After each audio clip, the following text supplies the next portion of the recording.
Hello friends, welcome back to Anjana thoughts and vlogs. మరి ఈ రోజు అయితే అండి మీ అందరి ముందుకు ఒక మంచి స్టిచ్చింగ్ వీడియోతో వచ్చేసాను. సో ఈ మధ్య కాలంలో అయితే అండి ప్రతి ఒక్క శారీకి బార్డర్స్ అయితే వస్తున్నాయి కదండి. ఇక బ్లౌజ్ కూడా బార్డర్ ఉంటుంది. మరి బార్డర్స్తో పాత రొటీన్ డిజైన్లు కాకుండా లేటెస్ట్గా ట్రెండీగా ఉన్న డిజైన్స్ కుట్టుకుంటే బాగుంటుంది కదండి. సో అందుకే మీ అందరి కోసం ఒక చక్కటి బార్డర్ ప్యాటర్న్తో వచ్చేసానండి. ఈ డిజైన్ కానీ కుట్టారంటే చాలా బాగుంటుంది లుక్ కూడా బ్లౌజ్కి. ఒకసారి మొత్తం చూసేద్దాం. ముందుగా అయితే అండి పెద్ద సైజ్ బార్డర్ని ఈ విధంగా కట్ చేసి పక్కన పెట్టుకున్నాను. ఇప్పుడు ఈ బార్డర్ని సెంటర్కి కట్ చేసి రెండింటిని మనము కలుపుకొని స్టిచ్చింగ్ అయితే చేసుకోవాలి. అప్పుడే మనకి నెక్ ప్యాటర్న్ కుట్టేదానికి వెడల్పు అయితే సరిపోతుంది. సో ఈ విధంగా ఈ బ్లౌజ్కి అయితే అండి ఒక సైడ్ చిన్న బార్డర్ ఇచ్చారు, ఇంకో సైడ్ పెద్ద బార్డర్ ఇచ్చారు. చిన్న బార్డర్ అయితే నేను హ్యాండ్స్ కోసం అని పెట్టుకున్నాను, ఇక పెద్ద బార్డర్ నెక్ ప్యాటర్న్ కోసం తీసుకున్నాను. ఇప్పుడు మెజర్మెంట్స్ అయితే చూద్దాం. ముందుగా అయితే అండి నేను కట్ చేసి పెట్టేసుకున్నాను. ఇప్పుడు మెజర్మెంట్స్ చెప్తాను. సో ఫుల్ లెంగ్త్ అయితే అండి 14.5 ఇంచెస్ ఉంది. సో మనకి రెడీ అయ్యాక 13.5 అయితే వచ్చేస్తుంది. సో ఇక షోల్డర్ అయితే అండి నేను 5 ఇంచెస్ అయితే తీసుకున్నాను. ఆర్మ్ హోల్ ఏమో 5.5 ఇంచెస్.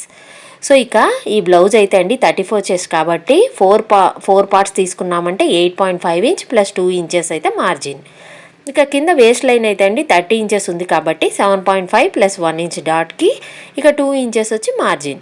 సో ఈ విధంగా మొత్తం అయితే నేను మార్కింగ్ చేసుకొని కట్ చేసుకున్నానండి. ఇక్కడ ఆమ్ కర్వ్ దగ్గర కూడా 1.5కి నేను కర్వ్ అనేది తీసుకున్నాను. సో ఇప్పుడు మనము డైరెక్ట్గా బ్లౌజ్ మీద అయితే అండి నెక్ ప్యాటర్న్ అనేది డ్రా చేసుకొని కట్ చేసుకుండా ఈ విధంగా నేను క్యాన్వాస్ షీట్ మీద అయితే కట్ చేసుకుంటున్నానండి. ఎందుకంటే ఇది కాస్త కట్ వర్క్ షేప్ లాగా వస్తుందండి. సో దానికోసం పేపర్ క్యాన్వాస్ అయితే తీసుకున్నాను. అది కూడా సేమ్ బ్లౌజ్ లెంగ్త్తో అయితే నేను తీసుకుంటున్నానండి. అందుకే 14.5కి మార్జిన్ అయితే ఈ విధంగా లైన్ అయితే డ్రా చేసుకుంటున్నాను. సో ఇప్పుడు ఈ లైన్ వరకు మనము ఖచ్చితంగా ఈ పేపర్ లెంగ్త్ అనేది తీసుకోవాలి. ఇక ఇక్కడైతే అండి మనకి మామూలుగా నెక్ విడ్త్ వచ్చి ఇక్కడైతే నేను 2.25 తీసుకుంటున్నానండి. అంటే 2.25 తీసుకుంటున్నాను. 2.25 పైన తీసుకున్నామంటే మనకి భుజం అనేది జారకుండా వస్తుంది. సో 2.25 పైన తీసుకొని కిందేమో 2.5 అయితే తీసుకుంటున్నానండి. సో 10 ఇంచెస్ డీప్ అయితే తీసుకుంటున్నాను. అంటే నెక్ డీప్ వచ్చి 10 ఇంచెస్ దగ్గర మార్క్ చేసుకొని అక్కడ నేను 2.5 ఇంచెస్కి విడ్త్ అనేది తీసుకుంటున్నాను. సో కింద అయితే వెడల్పు తీసుకోవాలండి, పైన అయితే కాస్త తక్కువ తీసుకోవాలి. ఇప్పుడు 2 పాయింట్స్ కలిపి మనము ఒక బాక్స్ లాగైతే డ్రా చేసుకోవాలి. సో ఇప్పుడు మనము నెక్ డిజైన్ అనేది ఇక్కడ డ్రా చేయబోతున్నాం. దానికోసం బయటికి నేను 0.5 ఇంచ్కి ఇంకొక లైన్ అనేది ఎక్స్టెండ్ చేసుకుంటున్నాను. సో ఇక్కడ 2.5 తీసుకున్నాను కదండి, ఇంకో 0.5 పెడితే మనకి 3 ఇంచెస్ వస్తుంది. సో అక్కడ నుంచి మళ్ళీ పైకి అయితే 0.5 మొత్తము లైన్ అంతా 0.5 వెడల్పుతో అయితే ఉండాలి. సో ఈ గ్యాప్లో మనం డిజైన్ అనేది డ్రా చేయబోతున్నాం. ఇక్కడైతే అండి నేను పర్టికులర్గా ఎటువంటి కట్ వర్క్ స్కేల్ కానీ ఈ కట్ వర్క్ గీయడానికి ఏదైనా మూతలు కానీ అలా యూజ్ చేస్తుంటారు కదండి, అవేమి యూజ్ చేయకుండా నేను సింపుల్ ఫ్రీ హ్యాండ్తో డ్రా చేయబోతున్నానండి. పైన అయితే అండి ఫస్ట్ మనము ఒక 0.5 ఇంచ్ అయితే వదులుకోవాలండి, ఖర్చు లేకపోతుంది కదా. అక్కడ మనకి స్ట్రైట్గా అక్కడ కట్ వర్క్ డిజైన్ అయితే రాకూడదు. అందుకే నేను పైన వదిలేసి ఇక ఆ తర్వాత నుంచి 2 కట్ వర్క్ కర్వ్స్ అనేది ఈ విధంగా డ్రా చేసుకోవాలి. ఇక మూడోది వచ్చి ఇలా పాట్ షేప్ లాగా మనకి రావాలండి. ఈ షేప్ అయితే చాలా ఫేమస్ అవుతుంది, అందుకే నేను ఈ షేప్ అయితే డ్రా చేసుకుంటున్నానండి. సో మరి ఇది చాలా అందంగా ఉంటుందండి కుట్టాక.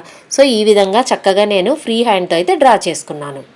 సో ఇప్పుడు నెక్ ప్యాటర్న్ అయితే డ్రా చేసుకున్నాం కదండి. పక్కనే ఒక 1.5 ఇంచ్ వెడల్పుతో మనము పక్కనే సేమ్ ఎలా ఉందో అలానే డ్రా చేసుకొని కింద అయితే అండి ఈ విధంగా డైమండ్ షేప్ లాగా డ్రా చేసుకుంటున్నాను.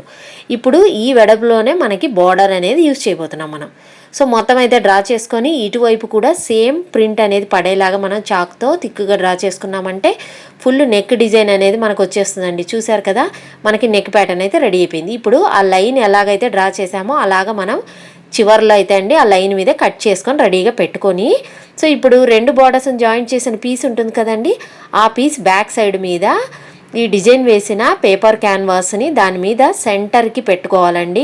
ఎగ్జాక్ట్గా సెంటర్లో మనం పెట్టుకొని అయన్ అయితే చేసామంటే ఈ క్లాత్కి అయితే ఇది అంటుకుపోతుందండి. సో ఎగ్జాక్ట్గా ఈ షేప్ ఏ విధంగా ఉందో ఆ షేప్ లాగా మనం కట్ చేసి దీని మీద పెట్టి మనము అయన్ చేసుకోవాలి. ఇప్పుడు మనకి నెక్ ప్యాటర్న్ అయితే రెడీ అయిపోయింది కదండి. ఇప్పుడు మనము ఒక 1/2 ఇంచ్ వదులుకొని చుట్టూరు క్లాత్ అంతా కట్ చేసుకోవాలి. ఎందుకంటే ఎడ్జెస్లో మనము ఈ క్లాత్ అనేది ఈ క్యాన్వాస్ మీదకి మడుచుకొని ఒక అవుట్లైన్ స్టిచ్ అనేది వేసుకోవాలి. దానికోసం ఎక్స్ట్రా ఉన్న క్లాత్ అంతా కట్ చేసుకొని సేమ్ ఈ షేప్ ఎలా ఉందో అదే షేప్లో కట్ చేసుకొని చిన్న చిన్న కట్స్ అనేది పెట్టుకోవాలండి. ఎందుకంటే ఇది స్ట్రైట్గా ఉన్న డిజైన్ అయితే కాదు కదండి. స్ట్రైట్గా ఉన్నదైతే డైరెక్ట్ మనం ఫోల్డ్ చేసేసుకొని కుట్టేసుకోవచ్చు, రౌండ్గా ఉన్నా మనం కుట్టుకోవచ్చు. కానీ ఇక్కడ కట్ వర్క్ షేప్లు ఉన్నాయి కాబట్టి ఒక పావు ఇంచు వదులుకొని దాన్నంతా కట్స్ పెట్టుకొని ఈ విధంగా ఫోల్డ్ చేసుకొని చుట్టూరు అయితే కుట్టు వేసుకోవాలి. నేనైతే వేసాక చూపిస్తున్నా చూడండి. సో చుట్టూరు కుట్టు వేసి రెడీ చేసేసామండి. ఇప్పుడు మనకి నెక్ అయితే చాలా అందంగా ఉంది చూడండి, ఒక నెక్లెస్ మోడల్లో ఉంది కదండి.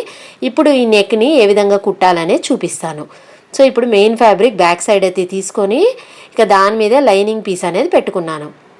జనరల్గా నేను రైట్ సైడ్ మీద పెట్టి లైనింగ్ కుట్టేసి తిప్పుతూ ఉంటాను కదండి, అది మామూలుగా నెక్ డిజైన్లకి అలా చేస్తూ ఉంటాను. ఇప్పుడైతే మనము క్యాన్వాస్ పేపర్ పెట్టి కుట్టాలి కాబట్టి మనము రాంగ్ సైడ్ మీదే ఈ లైనింగ్ అనేది మామూలుగా పెట్టేసుకొని సెంటర్లో ఈ విధంగా పిన్అప్ అయితే చేసుకోండి. ఎగ్జాక్ట్ అదే సెంటర్కి ఈ సెంటర్ ఉన్న నెక్ పీస్ని కూడా మార్క్ చేసుకొని స్ట్రైట్గా ఒక కుట్టు అనేది వేసుకోవాలి. కిందకి ఇలా కుట్టు వేసుకున్నామంటే ఈ నెక్ లైన్ అనేది జరిగిపోకుండా ఉంటుంది. అప్పుడు మనము ఈ కట్ వర్క్ షేప్ ఉంది కదండి, సేమ్ ఆ లైన్ మీదే మనం కుట్టుకుంటూ రావాలి. సో నేనైతే కుట్టేశానండి. కాస్త క్లాత్ అయితే అండి కింద జెర్రీ ఉంది కాబట్టి కొంచెం ఇబ్బంది పడ్డాను, కానీ ఫైనల్గా అయితే బాగానే వచ్చిందండి. ఇప్పుడు పావించి వదులుకొని మనము ఈ నెక్ అంతా కట్ చేసుకోవాలి.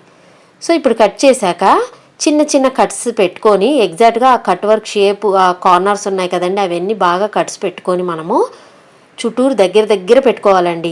ఇప్పుడు నీట్గా మనము తిప్పుకున్నామంటే మనకి నెక్ లైన్ అనేది నీట్గా వచ్చేస్తుంది. ఈ బార్డర్ అనేది పైకి తిప్పుకోవాలి. అప్పుడు మనకి ఈ గ్రీన్ కలర్ క్లాత్ మీద ఈ బార్డర్ అనేది వచ్చేస్తుంది. చక్కగా ఈ నెక్ డిజైన్ అనేది మనకి ఫామ్ అయిపోతుంది.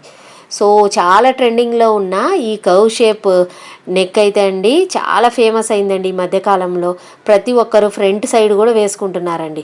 సో నెక్ లైన్ అయితే రెడీ అయిపోయింది. చాలా చక్కగా ఈ పికాక్ డిజైన్ మీద ఈ పింక్ కలర్ బార్డర్ అనేది వచ్చేసిందండి. ఈ కింద డైమండ్ లాగా అయితే నేను తయారు చేశా కదండి, దాన్ని అది కొంచెం నాకు కింద కనిపించిందని చెప్పి నేను ఫోల్డ్ చేసేస్తున్నానండి. ఈ విధంగా ఫోల్డ్ చేసి చుట్టూరి ఒక అవుట్ లైన్ స్టిచ్ అనేది వేసేసుకోవాలి. ఇక వేస్ట్ లైన్ కూడా కుట్టేశానండి. కానీ కాస్త బోసిగా ఉందని చెప్పి నేను ఇంకొంచెము మోడల్గా ఉండాలని ఒక చిన్న బటన్ అయితే తయారు చేశానండి. క్లాత్తోనే లోపల కాటన్ పెట్టి నేను ఈ క్లాత్ బటన్ అనేది తయారు చేశాను. దీన్ని ఆ సెంటర్లో పెట్టేసి నేను ఒక మిషన్ కుట్ అనేది రౌండ్గా వేసేసుకున్నానండి. ఇప్పుడైతే బటన్ ఉబ్బినట్లు చాలా చక్కగా వచ్చిందండి. నేను చుట్టూరు మిషన్తో కుట్టేశానండి. మనకి బటన్ కూడా రెడీ అయిపోయింది. ఇప్పుడు మరి బటన్ పెట్టాక లుక్ ఏ విధంగా ఉందనేది చూపిస్తా చూడండి. సూపర్గా ఉందండి, నాకైతే భలే నచ్చిందండి. ఇక దీనికి ఫ్రంట్ కూడా అండి చాలా ట్రెండింగ్లో ఉన్న బార్డర్ నెక్ డిజైన్ కుట్టబోతున్నాను, అది కూడా మీకు చూపిస్తానండి. సో మరి మీకు కానీ బార్డర్ డిజైన్ నచ్చినట్లయితే తప్పకుండా వీడియోని లైక్ చేయండి, షేర్ చేయండి, మరి మా ఛానల్ని సబ్స్క్రైబ్ కూడా చేసుకోండి. మరిన్ని కొత్త అప్డేట్స్ కోసం పక్కనే ఉన్న బెల్ ఐకాన్ కూడా క్లిక్ చేయండి. Thank you friends, thanks for watching.